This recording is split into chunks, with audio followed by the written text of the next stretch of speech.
Hello student, good morning. I am Rigo Verma, PGT Biology, doctor CV Shukla memorial inter college मुस्कुमा होंडा। आज हम आपको क्लास 11 की बायोलॉजी पढ़ाऊंगा, जिसमें हमारा जो कॉन्सेप्ट होगा, हमारा जो टॉपिक होगा, वो क्या होगा? मॉडर्न बायोलॉजी, यानी कि आधुनिक जीव विज्ञान के बारे में आज हम पढ़ेंगे।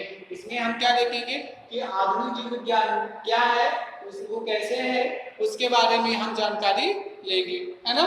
तो सबसे पहले इसमें मॉडर्न बायोलॉजी में मतलब आधुनिक जीव विज्ञान क्या है, कैसे है। आज आधुनिक जीव विज्ञान में बहुत सारी चीजें हैं जिसकी जानकारी हमको मिलती है ना। जीवों के बारे में बहुत सारी जानकारी मिलती है, उनके अंदर होने वाले जो एक्टिविटी है, उसका जो सिद्धांत है किस तरह से है, उन सब के बारे में हम आपको बताएंगे।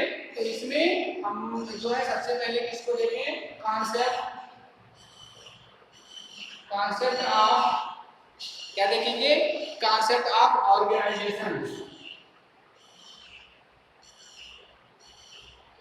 कॉन्सेप्ट ऑफ ऑर्गेनाइजेशन के बारे में हम बात करेंगे, है ना।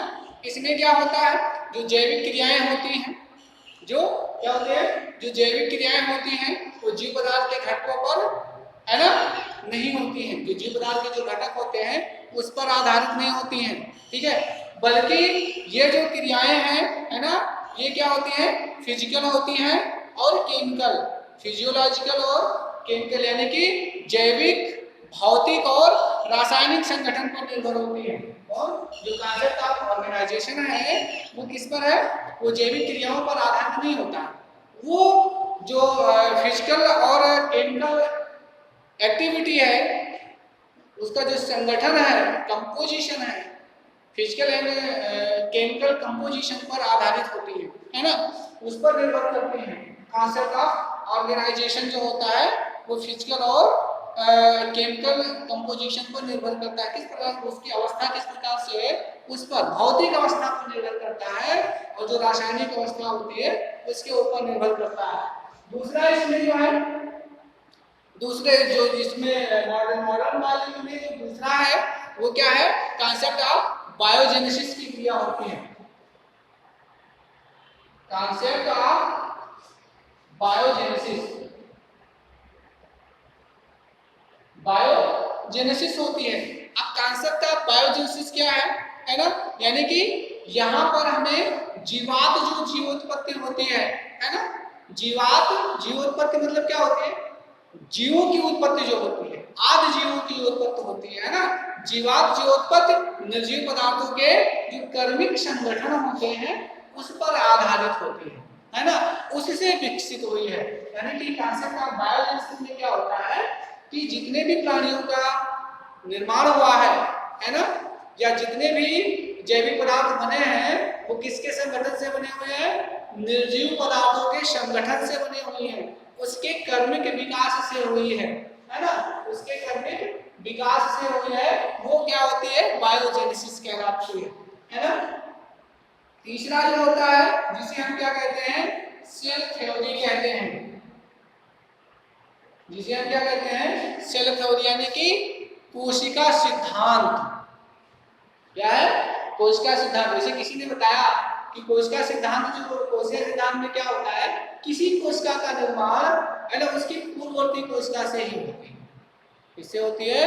किसी कोशिका का निर्माण किससे होती है? जो मदर सेल होती है। मदर सेल में जब क्या कहते हैं, मियोसिस की क्रिया होती है, माइटोसिस की क्रिया होती है, तो उसे टू डॉटर सेल का फॉर्मेशन होता है, उसे दो पुत्री कोशिकाओं का निर्माण होता है ना। तो जो सेल थ्योरी है, ये कोशिका सिद्धांत जो है, उसमें क्या होता है, जितनी भी कोशिकाएं हैं, यानी कि प्रत्येक कोशिका, सभी कोशिकाओं की जो फिजिकल स्ट्रक्चर होता है, भौतिक संरचना जो होता है, सभी कोशिकाओं की जो भौतिक रासायनिक संरचना है ना, वो उसमें एक और चीज आती है जिसे हम मेटाबॉलिज्म के नाम से जानते हैं। इन सब में एक समानता होती है, एक मूल समानता होती है ना। और उस मूल समानता से जो कोशिकाएं होती हैं वो समान होती है। जंतुओं की कोशिकाएं जंतुओं के समान और पादपों की कोशिकाएं पादपों के समान होती है, जो एक मूलभूत संरचना का निर्माण करती है ना। सेल थ्योरी में क्या होता है? जितनी भी कोशिकाएं होती हैं वो उसकी उसका फिजिकल स्ट्रक्चर, केमिकल स्ट्रक्चर, है ना, केमिकल कंपोजिशन और जो मेटाबॉलिज्म है उनमें एक विशेष समानता होती है जिससे जंतु व पादप जो कोशिकाएं होती हैं उनका निर्माण होता है, उनकी आधारभूत संरचना होती है। ठीक है, ये चीज हो गया। चौथा जो होता है, चौथी बात हम करते हैं, ये थ्योरी ऑफ ऑर्गेनिक इवोल्यूशन की होती है। किसकी होती है? थ्योरी ऑफ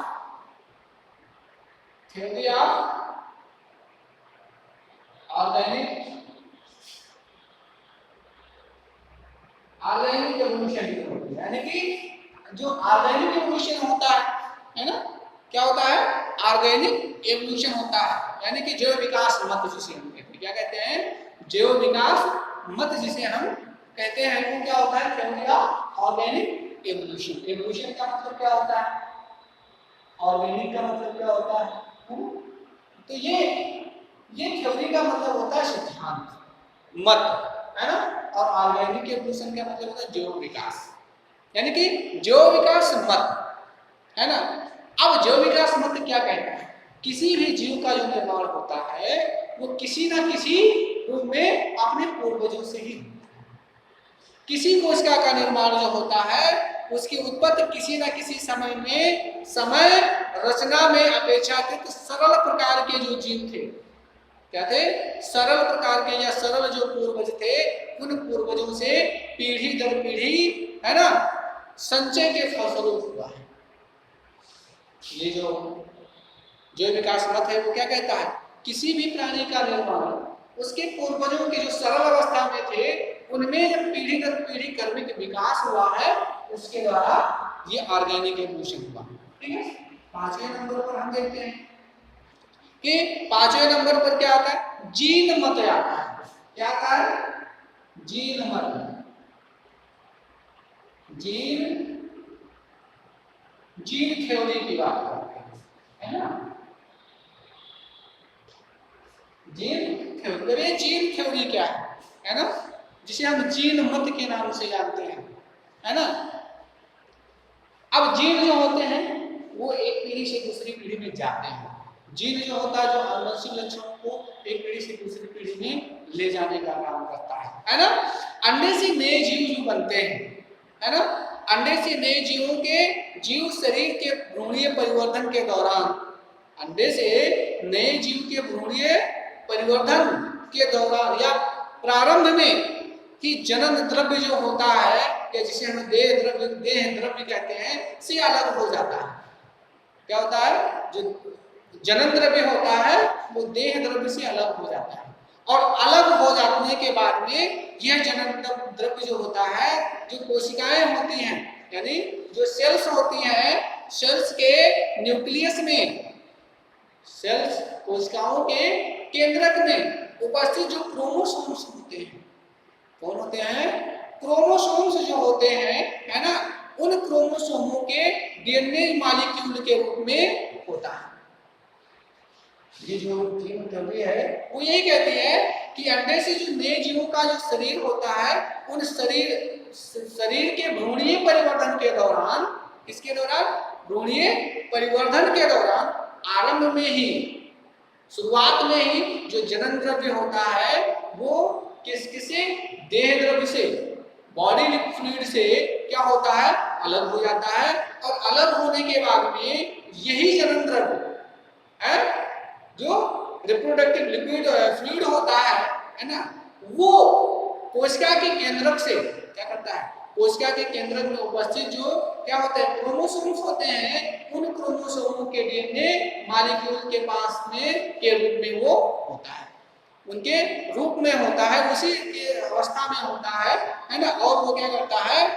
और इन अणुओं, जो ये अणु जो है जो केंद्रक में उपस्थित होते हैं, उन अणुओं से, उन अणुओं के जो सूक्ष्म खंड होते हैं, है ना, वो पाए जाते हैं, जिसे हम क्या कहते हैं? जीन कहते हैं। जो डीएनए में छोटे छोटे कण होते हैं, है ना, सूक्ष्म जो कण होते हैं वही जीन होते हैं, जो डीएनए अणुखंडों के रूप में होते हैं। ठीक है, ये चीज हो गया। और भी चीजें हैं जिसके बारे में हम क्या करते हैं, जानकारी लेते हैं। और चीज क्या है, एंजाइम थ्योरी की बात आती है। नंबर 6 पर क्या होना है, एंजाइम, एंजाइम थ्योरी की बात होती है ना। एंजाइम का मतलब क्या होता है, बिकर, बिकर मत, बिकर एक ऐसा एंजाइम, एक ऐसा पदार्थ जो उत्तेजित करने का काम करता है, जो एक्टिवेट करने का, किसी भी पदार्थ को, किसी भी क्रिया को एक्टिवेट करने का काम कौन करता है, वो एंजाइम करता है। कैटलिक पदार्थ होता है, कैटालिटिक पदार्थ होता है ना।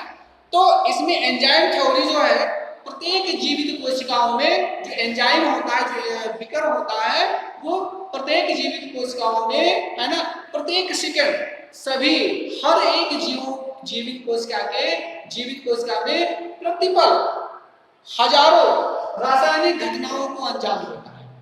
जो एंजाइम होता है प्रत्येक जीवित कोशिका में होते हुए उस कोशिका के अंदर हजारों प्रकार की क्रियाओं को अंजाम देने का काम करता है, उसको चार्ज करने का काम करता है। कौन करता है, सेल को, मतलब एंजाइम करता है ना, जिसे हम क्या कहते हैं, सेल मेटाबॉलिज्म कहते हैं। क्या कहते हैं, सेल मेटाबॉलिज्म कहते हैं, यानी कि उपापचयी क्रियाओं का जो है कार्य करता है। ठीक है, तो ये चीज हो गया। अब हम देखते हैं कि जो जीन, अब इसके बाद में अगला जो टॉपिक आता है, अगला टॉपिक क्या होता है, हम देखते हैं, ये तो 5 हो गया। 6वें नंबर पर हम देखते हैं कि gene control of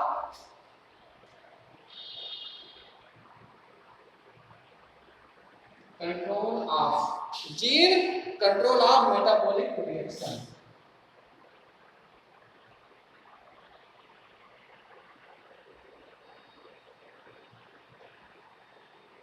gene control of metabolic reaction, यानी कि उपापचयी क्रियाओं का जीनी नियंत्रण, उपापचयी क्रियाओं पर जीनी नियंत्रण जो होता है, जीनों का जो नियंत्रण होता है उपापचयी क्रियाओं पर, उसके बारे में हम देखते हैं। इसमें क्या होता है, जो उपापचयी क्रियाएं होती है ना, उसमें जीव की प्रत्येक, है ना, जीव के प्रत्येक स्ट्रक्चरल एंड फंक्शनल कैरेक्टर्स का, है ना, जीवों के every structural and functional character पर किसका कंट्रोल होता है, जीनी कंट्रोल होता है। किसका होता है, जीनी नियंत्रण होता है। ठीक है, क्योंकि जो प्रत्येक उपापचयी क्रियाएं होती है, जो प्रत्येक मेटाबॉलिक क्रियाएं होती हैं, है ना, वो एक प्रकार के एंजाइमों के द्वारा ही नियंत्रित होती है, एक विशेष प्रकार के एंजाइम के द्वारा ही नियंत्रित होती है। इसलिए उसको क्या कहते हैं, इसको जीनी कंट्रोल ऑफ मेटाबॉलिक रिएक्शन के नाम से जाना जाता है। ठीक है, ये हो गया। अगले टॉपिक में हम देखते हैं, अगले दिन बताएंगे। ठीक है, बस आज यहाँ तक। Thank you.